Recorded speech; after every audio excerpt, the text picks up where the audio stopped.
Bapak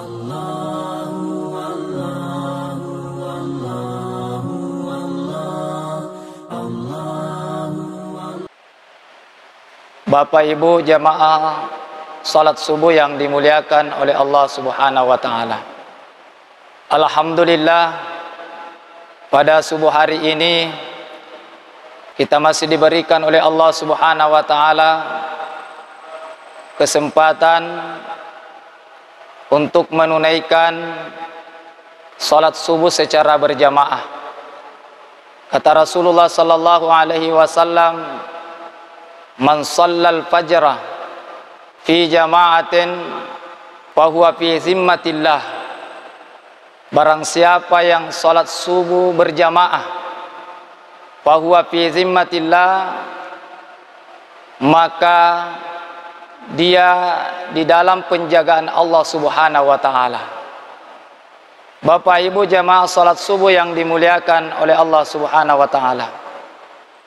Insyaallah yang akan kita bahas dalam pengajian fikih pada subuh hari ini yaitu tentang al-istinja'u wa adabu qadil hajah, yaitu tata cara beristinja dan adab atau etika-etika orang yang membuang hajat.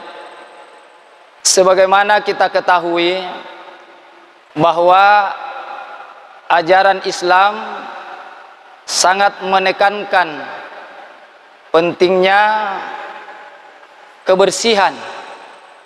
Bunyad dinu 'alan nazafah. Agama itu dibangun berasaskan kebersihan. Oleh karena itu, bersuci setelah membuang hajat atau membuang air kecil atau membuang air besar itu sangat penting dilakukan untuk membersihkan diri dari najis dengan cara beristinja. Dalam Al-Quran Allah Subhanahu wa ta'ala memerintahkan kepada kita, warrujusa fahjur, dan segala kotoran hendaklah engkau jauhi. Dalam ayat ini Allah Subhanahu wa ta'ala memerintahkan secara umum bahwa kita harus menjauhi kotoran atau najis, baik itu yang ada pada tempat kita atau pakaian atau badan kita. Namun Bapak Ibu sekalian, kadang banyak orang yang menyepelekan hal ini, padahal akibatnya sangat besar.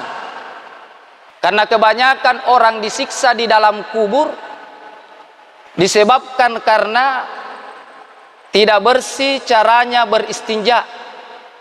Nasabari namega atau ricallari lalanna kuburuna nasaba dena mapacci carana masetinja. Sebagaimana hadis Rasulullah sallallahu alaihi wasallam, beliau mengatakan, istansihu minal bauli fa inna ammata azabil qabri minhu. Istansihu minal bauli, bersihkanlah diri kamu dari air kencing.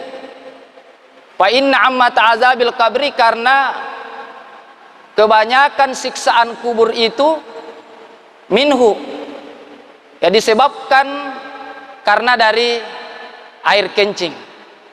Karena ini tidak diperhatikan, dibersihkan. Dari Ibnu Abbas radhiyallahu anhu mengatakan bahwa pernah Rasulullah sallallahu alaihi wasallam melalui dua kuburan. Fasami'a sautal insanaini yu'azzabani fi kuburihima. Lalu Rasulullah sallallahu alaihi wasallam mendengarkan suara yang menjerit dua orang yang disiksa di dalam kuburnya. Faqala Rasulullah sallallahu alaihi wasallam berkata, yu'azzabani wa ma yu'azzabani fi kabirin.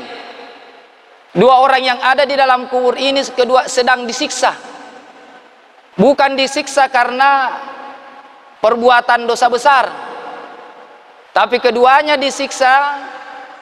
Amma haduhuma, salah satu keduanya ini yang disiksa karena kana la yastatiru minal baul. Ada juga riwayat mengatakan la yastansihu minal baul. Ada 3 riwayat. Ada yang mengatakan la yastansihu, ada yang mengatakan la yastabri'u. Orang ini disiksa di dalam kuburnya karena tidak menutupi dirinya saat kencing, ya, sehingga najisnya mengenai pakaiannya, mengenai badannya, ya, lalu dia salat, ya. Karena kalau orang salat dalam keadaan tidak bersih, tentu salatnya tidak sah, tidak diterima oleh Allah Subhanahu wa ta'ala. Karena salah satu syarat sah daripada salat itu harus bersih dari najis, baik itu pakaian kita, badan kita, tempat kita harus bersih dari najis.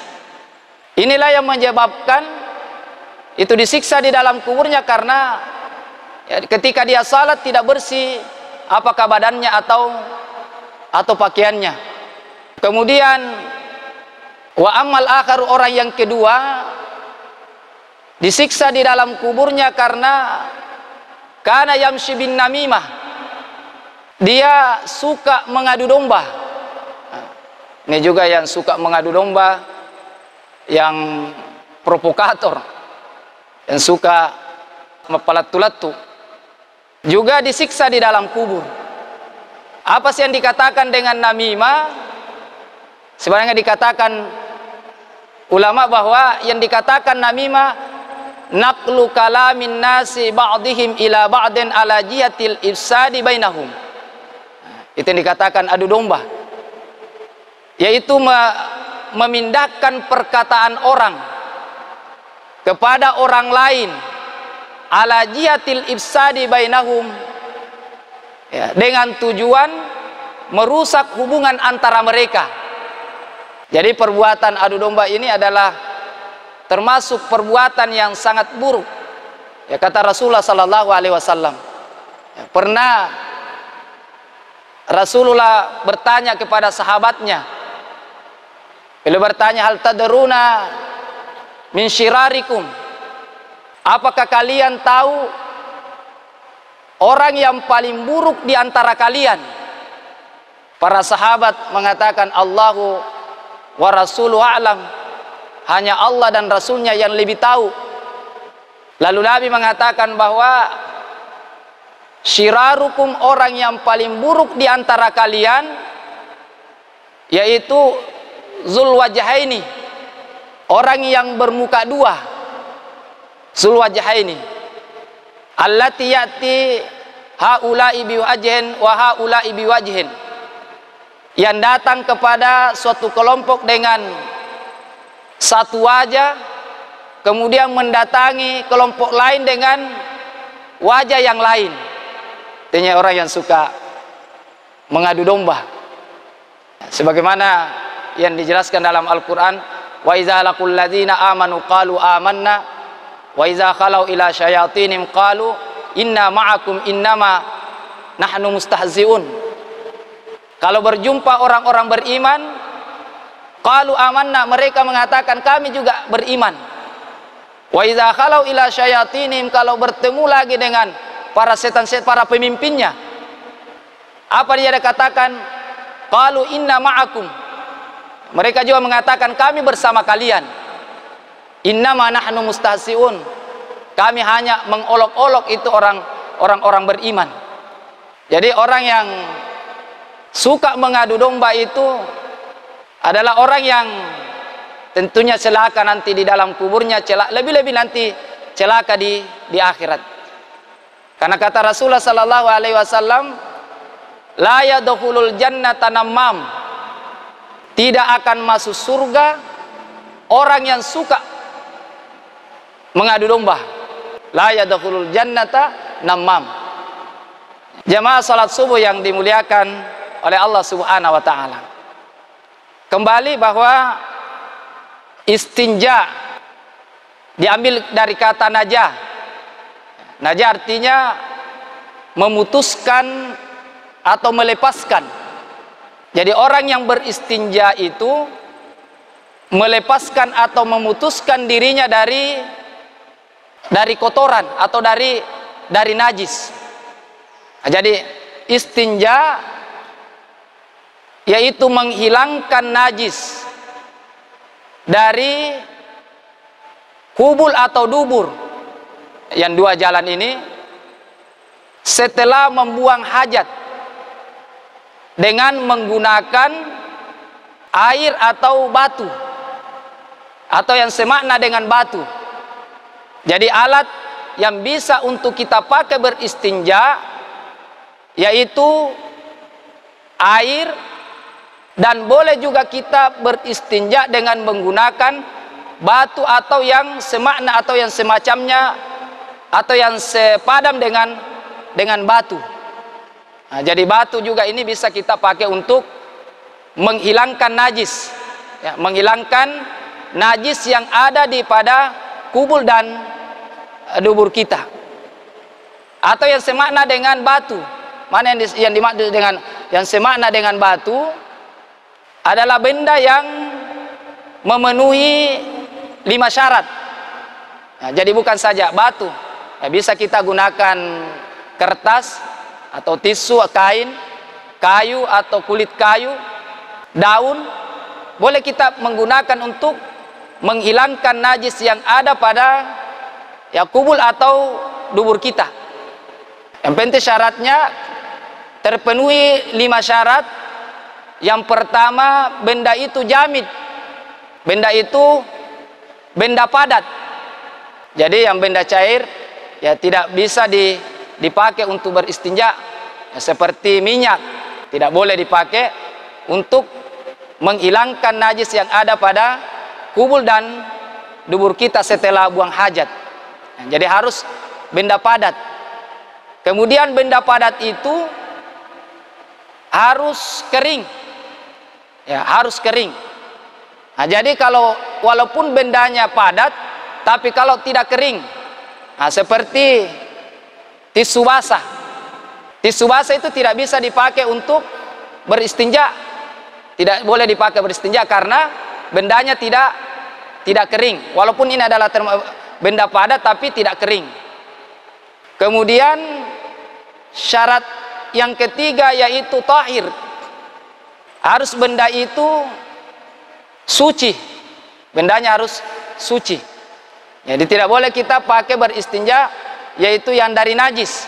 Seumpama ada benda yang padat lalu kering, nah, tapi tidak suci, ya, seumpama kotoran binatang, ya, kotoran binatang yang keras, nah, walaupun keras tapi tidak boleh dipakai beristinja karena tidak tahir, tidak suci. Nah, kemudian yang keempat harus qali'un, ya, yang dikatakan qali', benda itu bisa menghilangkan atau mengangkat najis. Jadi ya biasanya itu yang agak kasar sedikit, kasar-kasar. Yang licin itu tidak bisa. Yang licin tidak bisa dipakai untuk bersuci seperti kaca. Ya, seperti kaca ya tidak bisa. Juga seperti ini.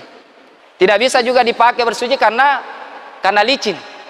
Nah, jadi harus itu kali, artinya benda yang bisa mengangkat najis. Kemudian syarat yang kelima yaitu gairu muhtaram. Ya, benda itu bukan yang dihormati.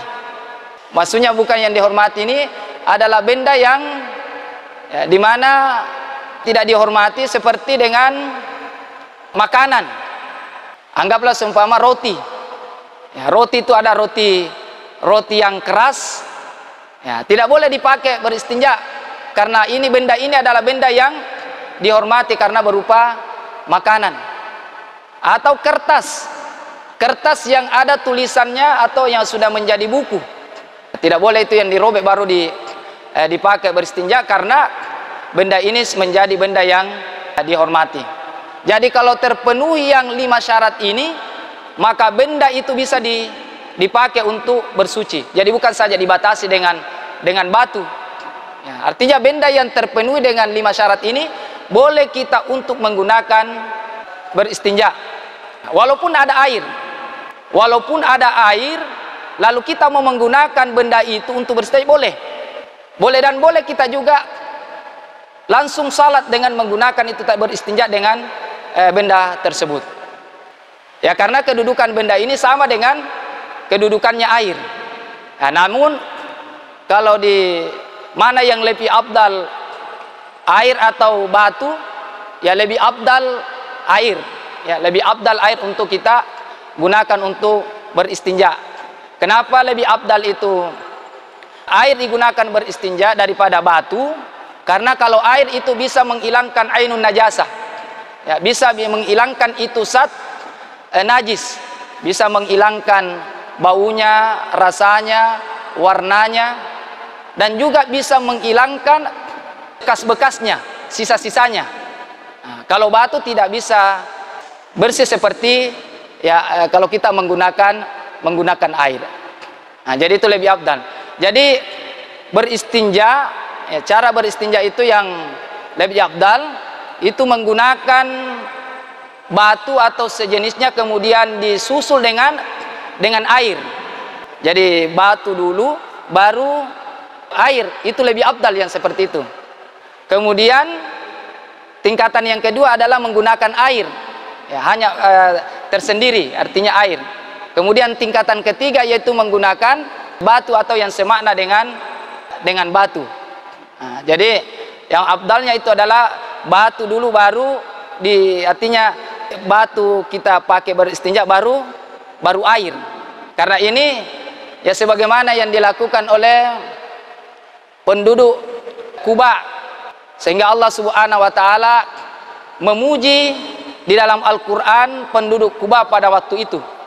Turun firman Allah Subhanahu wa taala, fihi rijalun yuhibbuna ayyatatahharu innallaha yuhibbul mutahhirin. Sehingga Rasulullah sallallahu alaihi wasallam bertanya kepada ahli Kuba, apa yang kau lakukan sehingga Allah Subhanahu wa taala memuji kalian? Dalam ahli Kuba mengatakan, orang-orang yang ada di Kuba waktu itu mengatakan bahwa yang kami lakukan itu dalam bersuci, natawaddau lis-shalah, kami berudu untuk salat, kemudian nastaghsilu minal janabah, kemudian kami mandi junub, dan wanastanji bil hajari wal ma'i, dan kami beristinja dengan menggunakan batu dan air. Nah, sehingga dipuji oleh Allah Subhanahu wa taala dengan cara membersihkan dirinya orang-orang ahlu Kuba. Innallaha yuhibbul mutahhirin, sesungguhnya Allah Subhanahu wa taala sangat mencintai orang-orang yang suka membersihkan dirinya. Bapak Ibu yang dimuliakan oleh Allah Subhanahu wa taala, lalu beristinja ini kalau kita mau menggunakan batu, jadi caranya untuk kita menggunakan batu dalam beristinja, yang pertama syaratnya harus kita menggunakan 3 batu atau yang semakna dengan batu. Nah, jadi tidak boleh kita beristinja itu hanya misalnya 1 batu atau 2 batu. Minimal itu batu yang kita gunakan untuk beristinja minimal 3 atau tisu. Tidak boleh bilang sekali digosok, ya, sekali diusap, harus 3 kali, ya, 3 kali dengan menggunakan 3 batu atau 3 lembar tisu, atau cuma 1 batu tapi kita cari batu yang 3 sudutnya, itu boleh 1 batu tapi yang 3 sudutnya. Nah, jadi di saat kita mengusap ya harus dengan menggunakan yang 3 sudut itu. Jadi itu minimal kalau kita beristinja dengan batu ya menggunakan 3 batu, ya, atau yang semakna dengan batu. Kemudian batu yang kita gunakan itu syaratnya harus dapat membersihkan tempat najis, ya, seperti tadi itu yang agak kasar kita gunakan untuk beristinja. Kemudian syarat tempat najis yang disucikan itu, syaratnya ada 3. Yang pertama, tempatnya najis itu Allah yajibah najisu. Najis itu belum kering, ya, najisnya belum kering. Karena kalau najisnya sudah kering, maka tidak boleh lagi kita menggunakan batu, harus menggunakan air. Karena kalau menggunakan batu tidak bisa lagi mengangkat atau menghilangkan najis itu kalau sudah kering. Kemudian syarat yang kedua, Allah yang takila, yaitu tidak berpindah tempat itu najis. Nah, kalau sudah berpindah tempat itu najisnya, artinya sudah pindah dari apakah itu safhanya atau hasyafanya, artinya pindah dari lubang dubur. Nah, itu tidak boleh lagi kalau sudah ada di paha, atau tidak boleh lagi kita menggunakan batu, harus menggunakan air.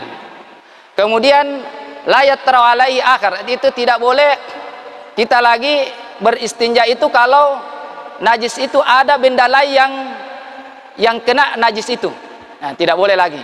Nah, seumpama kita buang air besar atau buang air kecil, ada percikan air yang mengenai tempat keluarnya itu najis, maka tidak boleh lagi kita menggunakan batu, harus menggunakan air. Jadi itulah yang syarat-syarat daripada kalau kita menggunakan batu dalam beristinja. Bapak Ibu sekalian yang dimuliakan oleh Allah Subhanahu wa taala, ya, karena waktu saya lihat ini terlalu sudah menunjukkan jam 5.53 ya. Maaf. Mungkin saya cukupkan saja materi ini, nanti kita akan lanjutkan lagi, yaitu adab-adabnya, adab-adab orang yang membuang hajat. Sebelum kita tutup majelis ini, mari kita menutup majelis kita ini dengan bersama-sama berdoa kepada Allah Subhanahu wa taala. A'udzubillahi minasyaitonirrajim. Bismillahirrahmanirrahim. Alhamdulillahirabbil alamin, hamdan syakirin, hamdan na'imin, hamdan yuafi ni'mahu wa yukafi mazidah. Ya Rabbana lakal hamdu kama yanbaghi li jalali wajhika wa 'azimi sultanik. Allahumma salli wa sallim wa barik ala sayidina Muhammadin wa ala ali sayidina Muhammad. Allahumma ij'al jam'ana hadza jam'an marhuma wa tafarruqana min ba'dihi tafarruqan ma'suma. Allahumma inna nas'alukal huda wat tuqa wal afafa wal ghina. Allahumma la tad'a lana dhanban illa ghafarta wa la hamman illa farajta wa la maridan illa syafaita wa la dainan illa qadaita wa la hajata min hawajid dunya wal akhirah falaka ridha illa qadaitaha wa yassartaha wa yassir umurana washrah sudurana waqtim bis salihati amalana birahmatika ya arhamar rahimin. Allahumma a'inna ala dzikrika wa syukrika wa husni ibadatik. Allahumma ja'alni minat tawabin wa ja'alni Allahumma ja'alna minat tawabin wa ja'alna al-mutatahhirin. Rabbana ighfir lana wa liwalidayna warhamhum kama rabbawna shighara. Rabbana taqabbal minna innaka antas samiul alim wa tub 'alaina innaka antat tawwabur rahim. Rabbana atina fid dunya hasanah wa fil akhirati hasanah wa qina adzabannar. Wa sallallahu ala sayidina Muhammadin nabil ummi wa ala alihi wa sahbihi wa sallam. Subhana rabbika rabbil izzati amma yasifun wa salamun alal mursalin walhamdulillahi rabbil alamin bi barakati suratil Fatihah.